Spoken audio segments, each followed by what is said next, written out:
Okay, it wouldn't be fair for me to teach you, advanced guitarists, what I'm also teaching beginning guitarists. I may take for granted what you already know, or misinterpret what you may know already.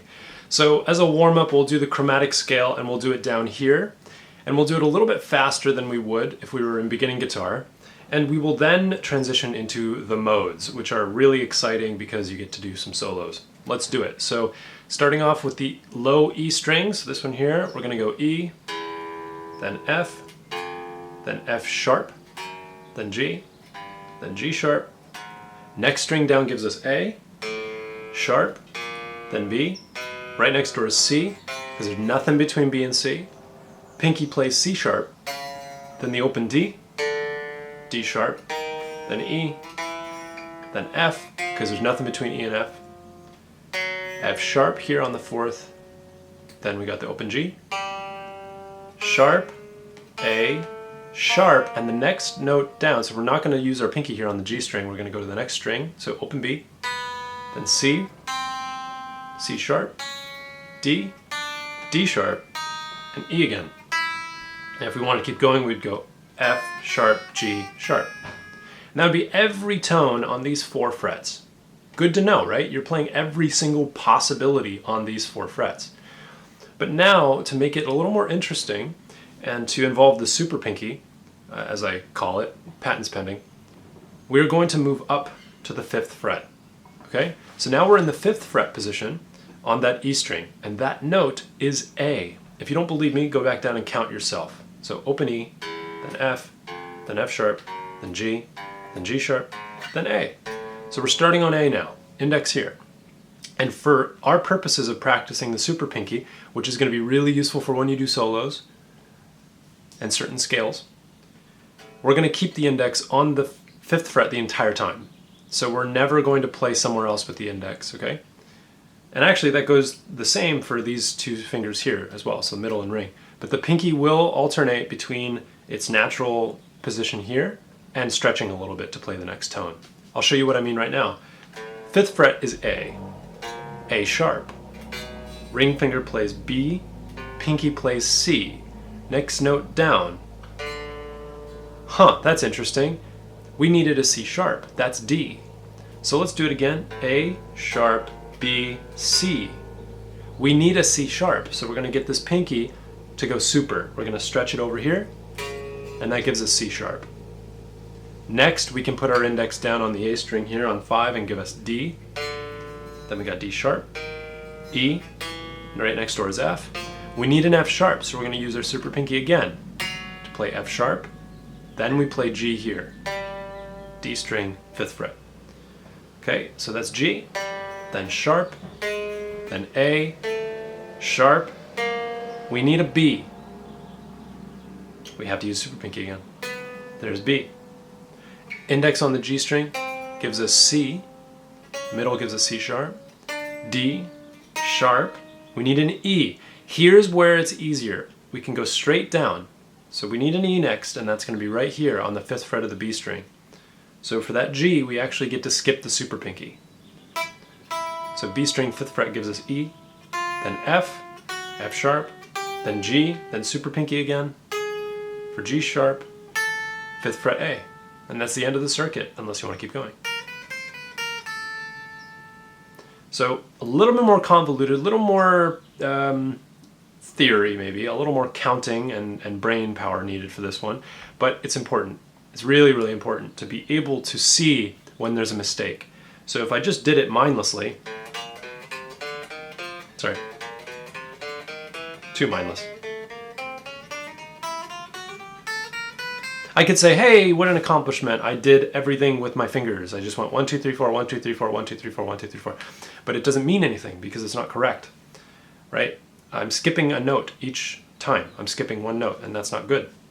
So this is really good practice for you to be precise with your guitar playing and start to get accustomed to the unknown here. Because really you're playing every single possible note, and that's important. So A sharp, B, C sharp, D sharp, E, F sharp, G sharp, A sharp, B, C sharp, D sharp, E, F. Oop, don't need to do that, right? So that's the lucky one. So on that G string, it's very lucky. On the 5th fret, that's C, so C, sharp, D, sharp, E, F, sharp, G, sharp, A. Okay, and that's the kind of comfort you need to develop. All right, so that does it for that first segment. Practice that yourself, and we'll move on to the next bit, okay? So what we just did was the chromatic scale on in the open position, so between the 1st and 4th fret and the open strings. Then we did the chromatic scale on the 5th fret, so starting on the A note, and we never changed our index position. It was always on the 5th fret. Now I'd like to do the natural note scale. So we're going to do the natural note scale down here at the bottom, starting with the E note. So it's the E natural note scale. Okay?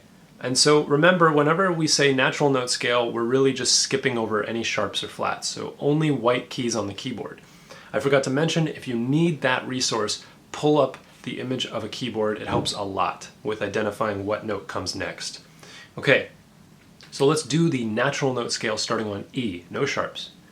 E, then we need F. Then we skip over F sharp to play G. Next note we need is A, so we go to the next string. Then we need a B, so we skip over A sharp, right? That first fret would have been A sharp. So there's B, then C, then D is the open string, E, and F. Next is G open, then A, then we need a B, so we play the open string, then C is on the 1st fret, ring plays D, then we need an E, so it's open. Much easier than the chromatic scale, right? You just need to be mindful. So if we do it a little faster, E, F, G, A, B, C, D, E, F, G, A, B, C, D, E. Not so bad at all. It's a lot more fun, that's for sure. So that was the E natural note scale. And we'll get into what it's actually called later. But for now, I'd like to do the same thing with this as we did with the chromatic scale. So we're going to go to the 5th fret, and we're going to start here. So this is A, right? This note right here is A. So we're playing the A natural note scale now. So every note between A and A, no sharps. Here we go. 5th fret, A, then B, then C. Just like that, so index, ring, pinky. A, B, C. Now we need a D, which luckily this time is actually right here. We don't need a super pinky yet. So A, B, C, D, E, F is right next door. So it's the same pattern. 1, 2, 3, 1, 2, 3. Nice, so A, B, C, D, E, F, G, A. Easiest circuit and super fun to play. So this is the A natural note scale. A, B, C, D, E, F, G, A. If we want to keep going, we need a B. So that's not on the G string 5th fret because that's C, right? So we actually do need to employ the super pinky here. Let's go. A, B, C, D, E, F, G, A. Now we need a B, and that's going to be with the super pinky here. D string, 9th fret. There's B. Next string is C. Then D with the ring. And now we need an E. Okay, that's going to be right here, B string 5th fret. Then F is right next door. G with the pinky. Then A again. And that's it. That's the A natural note scale. Really fun. It's the natural minor scale. So you can use this with any song written in a minor key. It's also called the Aeolian Mode. It's the 6th mode. It's a beautiful mode, it's a beautiful scale, and it's super expressive, so you can have a lot of fun jamming with the Aeolian Mode.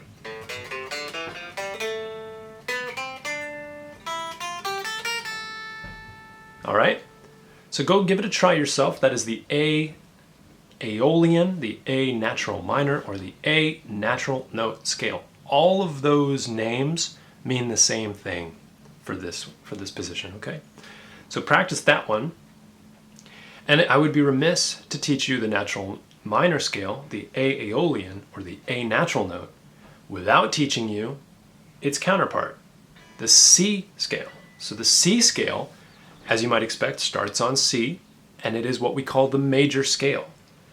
So this one begins with the middle finger, and we put it on the 8th fret of the E string. So that gives us C. Then the pinky will give us D. And now we're going to use the index on the A string to give us the next note. So C, D, E right here on the 7th fret A string. C, D, E. Right next door is F. Then pinky G. Index gives us A. Ring gives us B. And pinky gives us C again. And that's the first circuit of the C natural note scale, also called the major scale. You probably heard it a million times. But the cooler name is Ionian. So this is C Ionian, the very first mode ever made. Pretty cool. If we want to finish this circuit, so going to the second octave, we would go C, D, E, F, G, A, B, C. Next note we need is a D. Right there, 7th fret on the G. Now we need E, so ring finger. Then we need an F. Now ask yourself, where is that F going to come from? So, not quite it. So let's try again. So C, D, E, F, G, A, B, C, D, E, F with a pinky. Then we need a G, which is going to be here with the middle finger on that B string. Pinky gives us A, and 7th fret gives us B, and the final note is C with the middle finger here. It's a little trickier than the Aeolian, but it doesn't involve the super pinky, so we can get used to it. C, D, E, F, G, A, B, C. D, E, F, G, A, B, C. The Ionian mode. So now you've got 2 modes under your belt. You've got the A Aeolian and the C Ionian.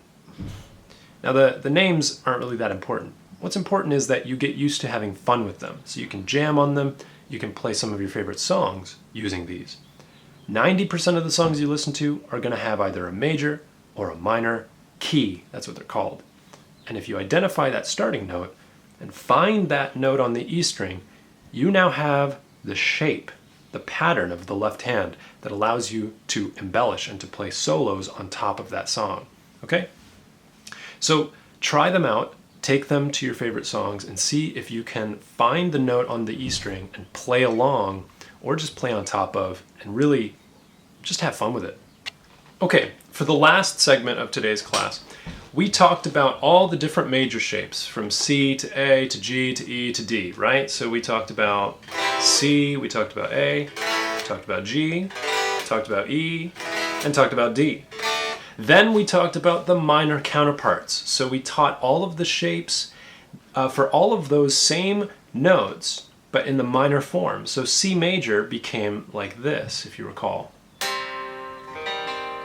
And A major became like this.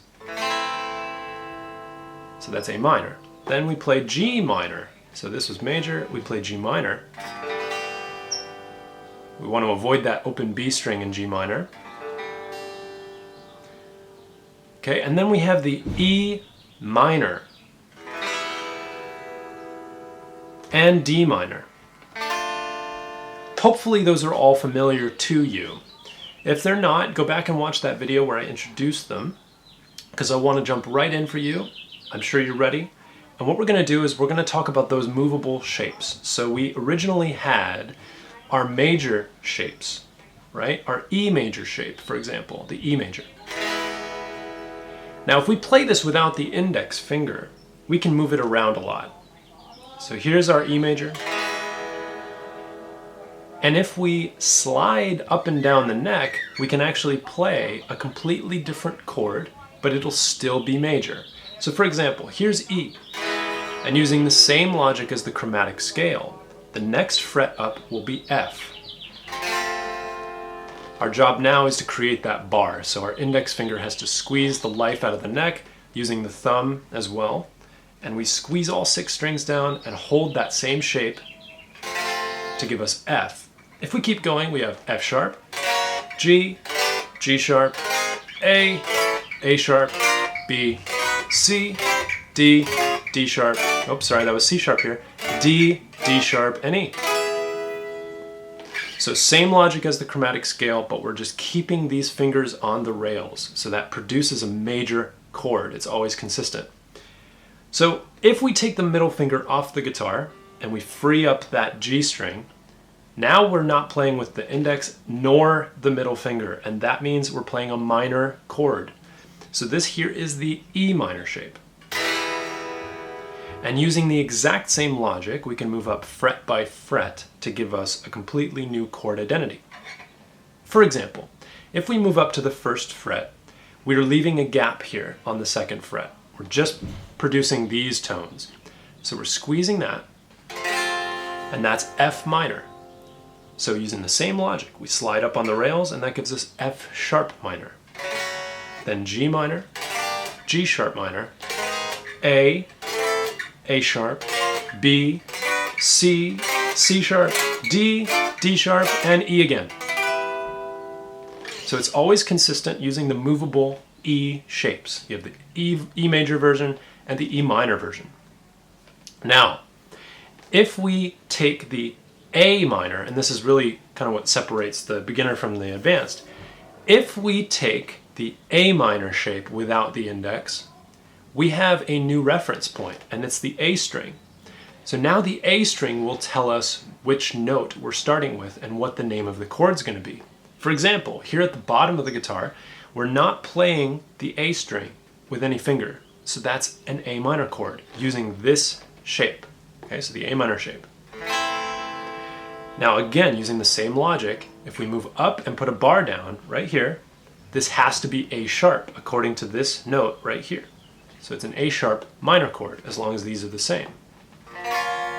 Then B, C, C sharp, D, D sharp, E, F, F sharp, G, G sharp, and A minor, again, all the way up here at the 12th fret. So you have 3 different movable shapes already under your belt. You've got the E major movable, which actually is exactly the same layout as the A minor shape, just up by 1 string, or down respectively. So you move around the major on top, you can move around the minor on bottom. Likewise, you can move around the minor on top, just by taking that middle finger off. So, now you've got a myriad of ways of playing the same chord in different places, and that's exciting, right?